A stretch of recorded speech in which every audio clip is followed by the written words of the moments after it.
and welcome to CATSweek. I'm Annalise Poorman. The Monroe County Capital Improvement Board will move forward with plans to demolish Seminary Point. During its meeting on August 19th, the CIB approved a 90-day letter of intent with Dora Hospitality to work toward an agreement to develop a convention center host hotel. However, the CIB plans face opposition from the local advocacy group, Homes for All. During public comment, Homes for All organizer Barry Herbers says he does not believe the Seminary Point property is needed for the convention center. The CIB is no longer even planning to use Seminary Point as the site for a subsidized convention center host hotel. It instead appears that the CIB intends to give this land away to Dora Hospitality. It was a lie that the CIB ever needed this land for the convention center, and that lie is more clear now than it has ever been. The idea that 29 units of super affordable housing must be destroyed, several beloved businesses displaced, and dozens of people forced to leave their homes was manufactured. This is a corporate giveaway. The CIB is a quasi-government entity, that is, an unelected body with no accountability to the public, but which receives millions and millions in taxpayer money. They have found a way to give millions in free capital to their business pals, like Vincent Dora of Dora Hospitality.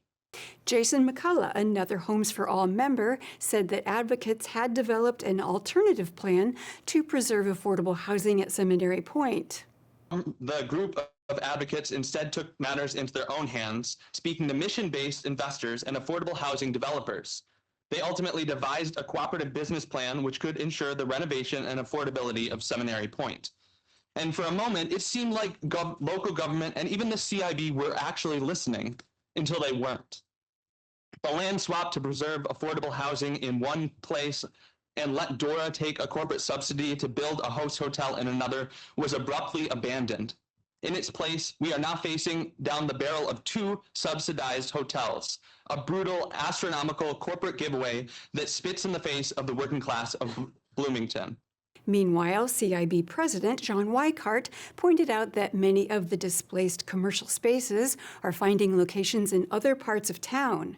Furthermore, he argued that Seminary Point apartments continue to cost them money and ongoing security problems. We've now had 27 documented incidents in the last 25 days. They would now be, now we've had 15 trespassing, 4 vandalism, 1 missing person that we've been involved with looking for, 2 of drug use, 1 indecent exposure, 1 person urinating in public, 3 police calls, and 1 drug arrest. So that's what we've dealt with since the 23rd when we secured the buildings.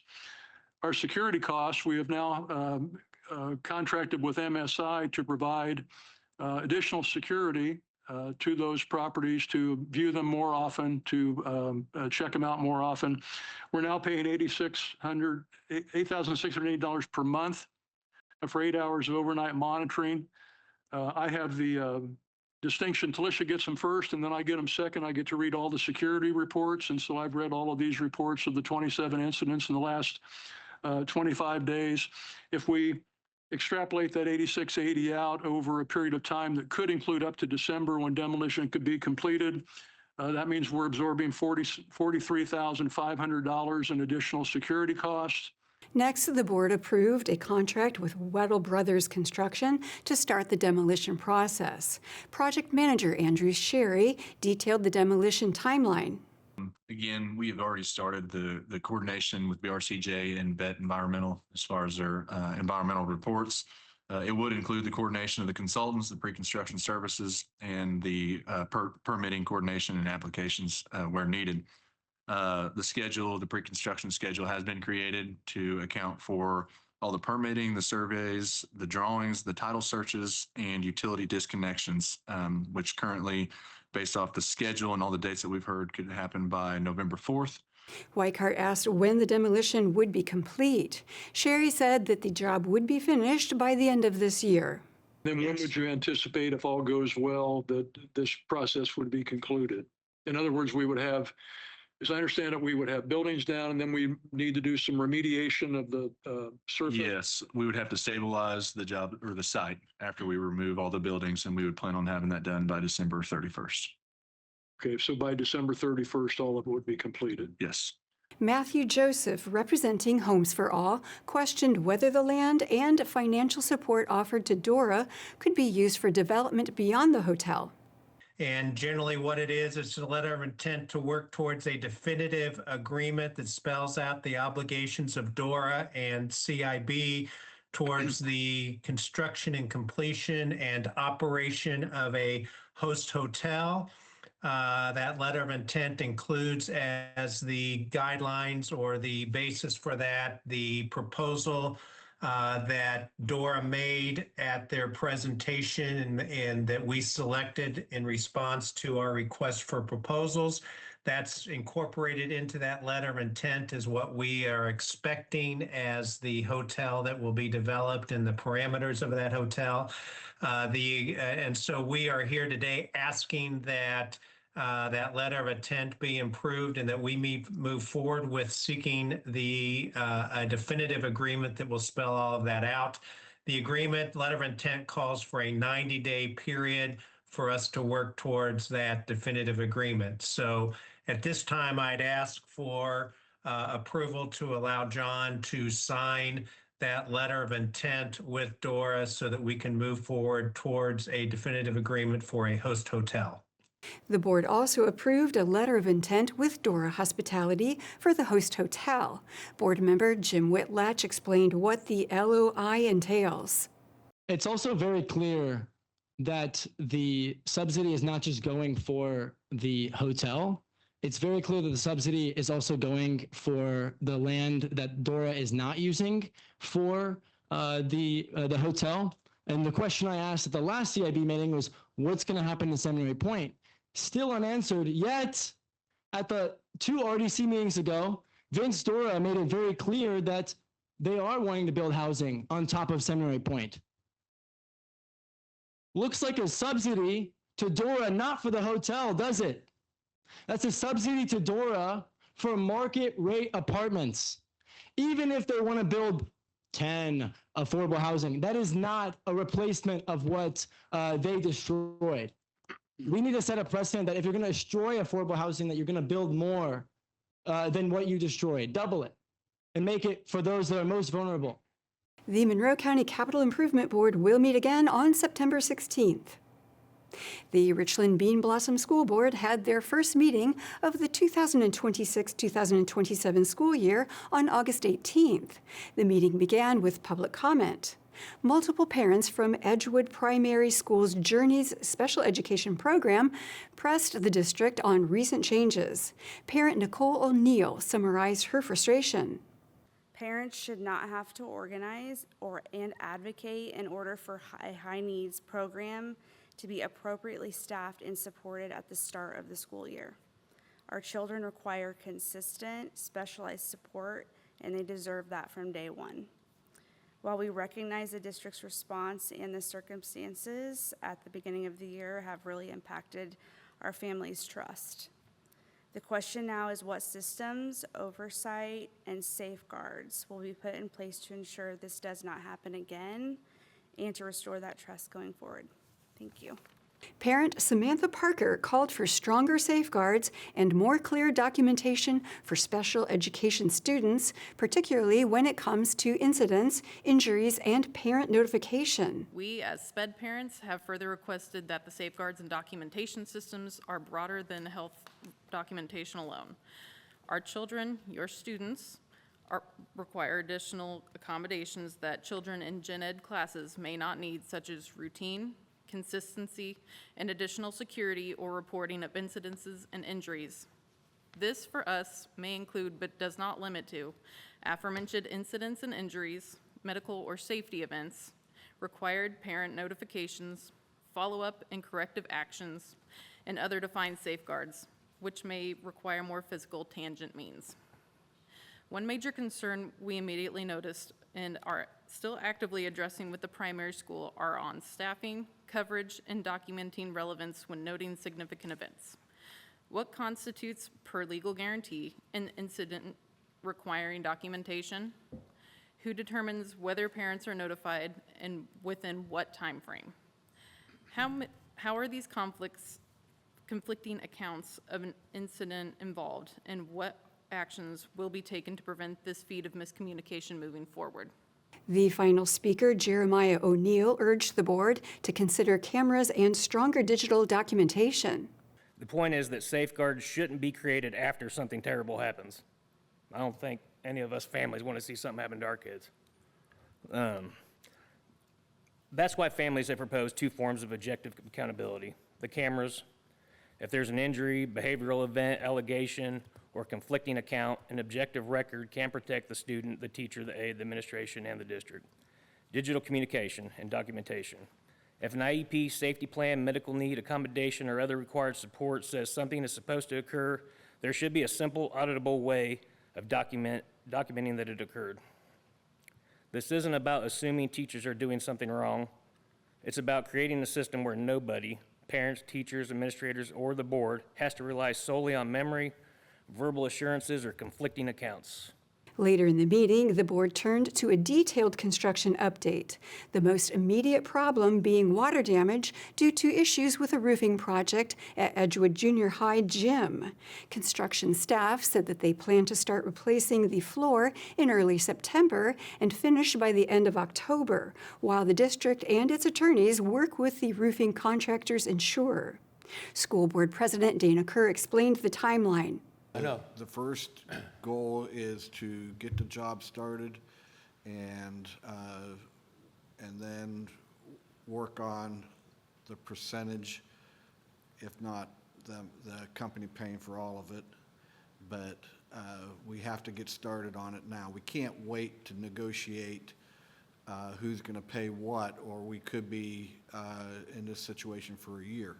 The district is moving ahead with a $22.8 million package of additions and renovations at Edgewood Junior High and High School. After years of piecemeal HVAC fixes, construction manager Martin Truesdale said that the project will connect all buildings to a single modern controls platform while keeping much of the existing equipment in place. You have had, over the years, incremental improvements. And the challenge with that is that, you're mixing old. The meeting ended with board members saying that they took the Journey's parents' concerns seriously, while also praising transportation crews, custodial staff, and administrators for what they call a strong start to the new school year. The Monroe County Commissioners met on August 20th. The board heard a presentation from the County Women's Commission on a survey that they are conducting. Commission Chair Susan Hingle said that the project began because the county lacks comprehensive data on the experiences and needs of women and marginalized genders. While state and national data exist on some issues, there is very little local data available, particularly for gender diverse residents. We do not currently have a comprehensive community-wide data set that tells us what people in Monroe County are experiencing, what challenges they face, what resources they need, and what they believe should be addressed. After the first round of data collection, Hingle said the commission needs more participation to make the findings representative. One of the strongest recommendations was the importance of continuing outreach to ensure we hear from a broader and more representative cross-section of Monroe County residents. As a result, the Women's Commission is launching phase 2 of data collection and outreach. The quality of our findings depends on the diversity of voices represented. The survey remains open until October 1st and takes about 10 minutes to complete. Hingle said that all responses are confidential. She said the ultimate goal is to make sure residents have an opportunity to contribute to the county's understanding of local needs. We hope this will spread the word and encourage participation through the community. Thank you for your time, your support, and your commitment to ensuring that all Monroe County residents have an opportunity to be heard. We look forward to sharing the continued findings with you once data collection and analysis are complete. The next County Commissioners meeting will take place at 10 a.m. on August 27th. The Bloomington Board of Public Safety met on August 20th. Scott Oldham, Deputy Chief for the Bloomington Police Department, reported a decrease in call volume for the year. So far this year, we're a little bit down on call volume. Don't worry, we'll catch up. Currently 44,018 calls as of the time they put this slide together. That's a decrease of about 5,500 or 11.2%. Last couple days, we're making up ground. Oldham said that traffic stops increased and crime involving weapons and adult arrests decreased. Meanwhile, the fire department saw 471 total runs in July, a 4% increase from last year. The Board of Public Safety's next meeting is on September 17th. The Monroe County Public Library Board of Trustees met on August 19th. The board discussed a $14.6 million spending budget for 2027 with a library tax rate of about 8.5%. Financial Officer Gary Letelier said that the budget is subject to change following county budget hearings in September. Growth quotient for 2027 is 6%. Total estimated operating revenue for 2027 is about $12.7 million. And revenue in the debt fund to cover bond payments will be about $640,000. So total spending budget, including the operating fund, the bond payments in the debt fund, and the rainy day fund, is about $14.6 million. Letelier says that the library's proposed 2027 tax rate would be about 8.5% after changes to property values in Monroe County. So in 2027, the assessed value is $11,068,322,579. And so when to calculate the tax rate, would be the operating levy divided by the assessed value, $100. Well, it's the assessed value divided by $100, and that's the figure that we divide the operating levy into to get the 7.93% operating fund tax rate and the 0.58% debt fund tax rate. So a total tax rate of 8.51% for 2027. And then comparing that to the current year, 2026, the assessed value went down by about $21 million.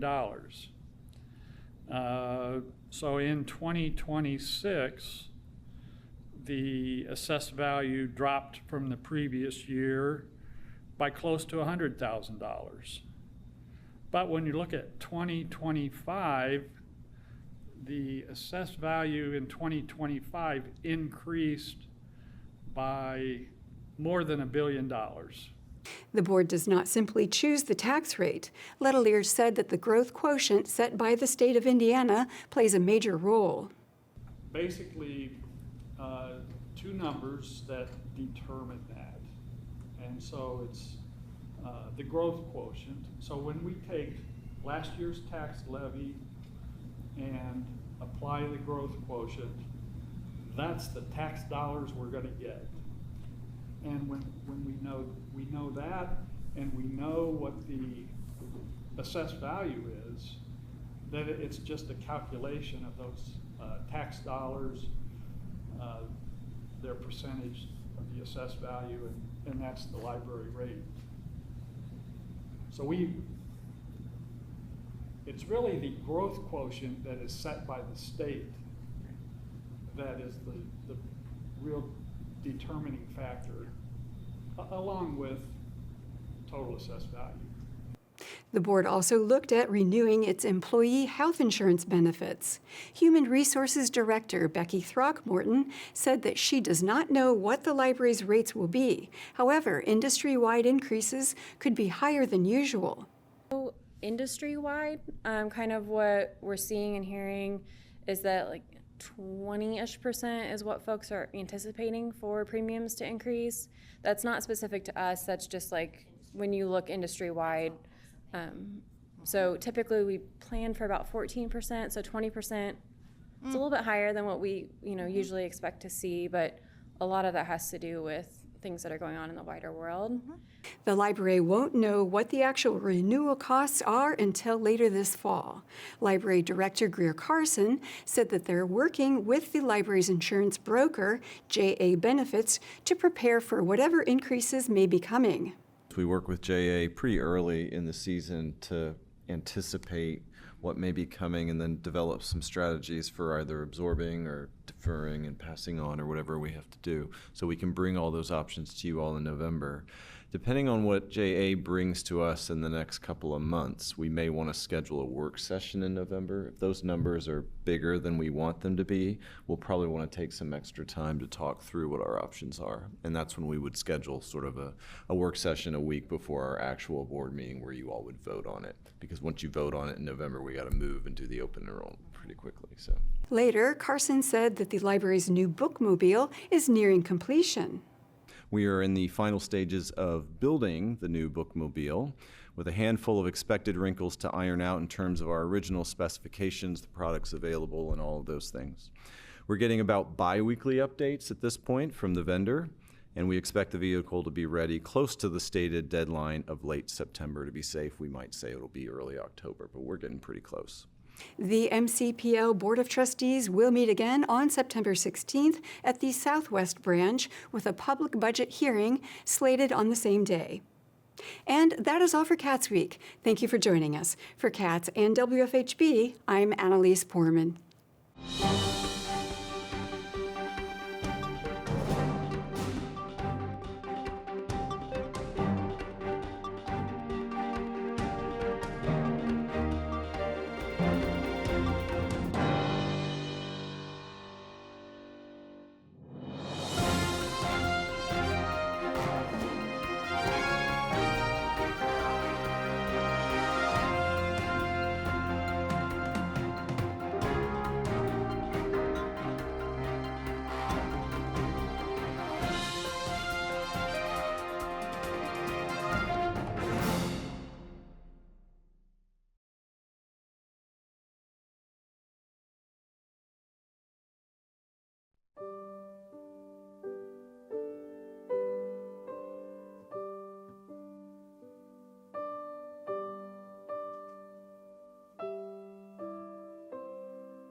Thank you.